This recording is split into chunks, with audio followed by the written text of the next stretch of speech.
नमस्कार विद्यार्थियों।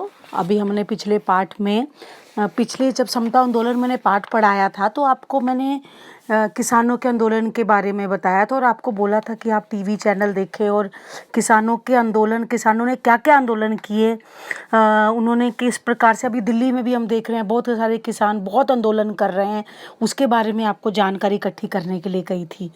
तो उम्मीद है सबने जो भी अगर किसान आंदोलन को समझना चाहता है तो वो ज़रूर वो चैनल देखेगा और समझेगा। अगर आप ये नहीं कर रहे हैं तो ये आपके लिए नुकसान है।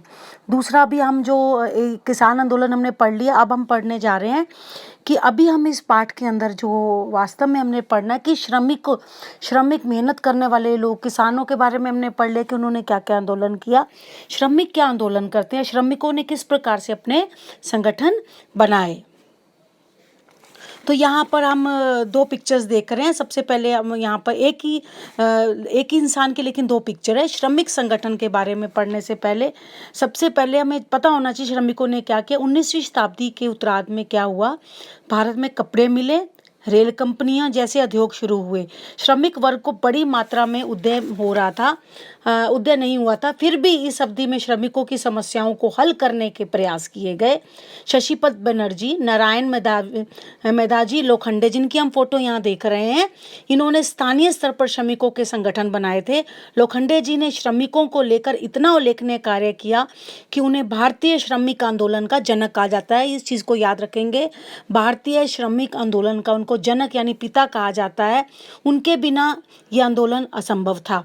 तो अब ये आपने एक फोटो यहाँ पे देखी, एक फोटो में आपको यहाँ पे दिख रहा है कि रविवार को दी गई छुट्टी क्यों।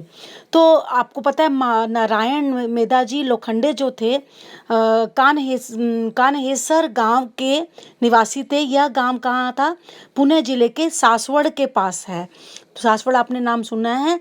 और इन्होंने बॉम्बे मिल हैंड एसोसिएशन नामक जो है मिल श्रमिकों का संगठन यहाँ स्थापित किया था। इस श्रमिक संगठन को भारत में एक संगठित करने का आंदोलन का प्रारंभ इनको ही माना जाता है। मुंबई, और इसके बाद वे महात्मा फुले द्वारा स्थापित, महात्मा फुले जी ने सत्यशोधक समाज की स्थापना की थी। मुंबई शाखा के अध्यक्ष भी यही थे। कौन, जो नारायण मेधाजी लोखंडे जी इसके अध्यक्ष भी थे। और उन्हीं के प्रयास, उन्हीं की कोशिशों के द्वारा 10 जून 1890 ईस्वी में से श्रमिकों को रविवार को साप्ताहिक अवकाश मिलने लगा। मतलब पूरे हफ्ते में एक रविवार को उनकी एक सप्ताह का एक छुट्टी का दिन दिया जाने लगा। इसलिए ये जो हमने दूसरी फोटो लगाई है ताकि आप इसको पढ़ें और इसको समझें। अभी यहाँ पर हम यहाँ देख रहे हैं श्रीपाद अमृत डांगे, यह भी हमारा श्रमिक संगठन ही चल रहा है। उसी समय असम में चाय के में बात करने वाले श्रमिकों की हालतों पर बहुत आंदोलन किया गया।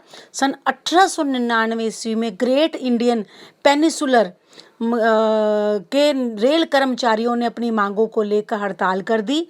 और उसके बाद बंग आंदोलन की अवधि में स्वदेशी के समर्थन में कर्मचारियों ने समय समय पर हड़तालें कर दी। प्रथम विश्व युद्ध के बाद भारत में औद्योगिकरण के परिणाम स्वरूप कर्मचारी वर्ग में बहुत वृद्धि हो गई थी।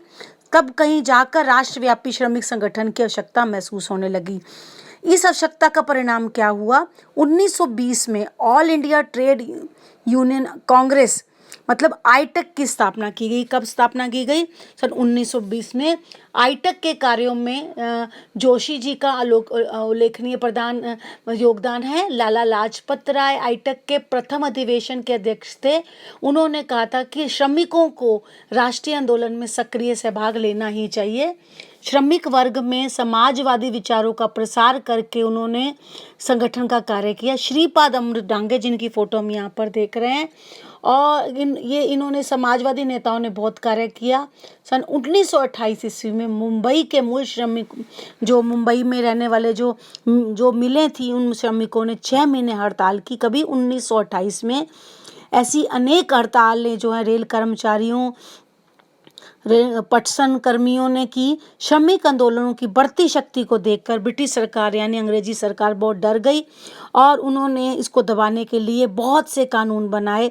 श्रमिकों का यह संघर्ष राष्ट्रीय आंदोलन को सहायक से मतलब जो राष्ट्रीय आंदोलन चल रहे थे उसको सहायता देने में इस आंदोलन का बहुत बड़ा से भाग है। तो हमने यहाँ पर आज सिर्फ उस दिन हमने सिर्फ किसान आंदोलन पढ़ा था, आज हमने श्रमिक आंदोलन पढ़ा है कि किस श्रमिक संगठन कैसे बनाए गए, जिसमें किस किस का सबसे बड़ा सहभाग है और साप्ताहिक अवकाश रविवार को घोषित किया गया, इसके बारे में हमने यहाँ पर पढ़ा। तो यह जानकारी आपने इसको बार बार पढ़ते रहना है क्योंकि इसको पढ़ने पर ही आपको जानकारी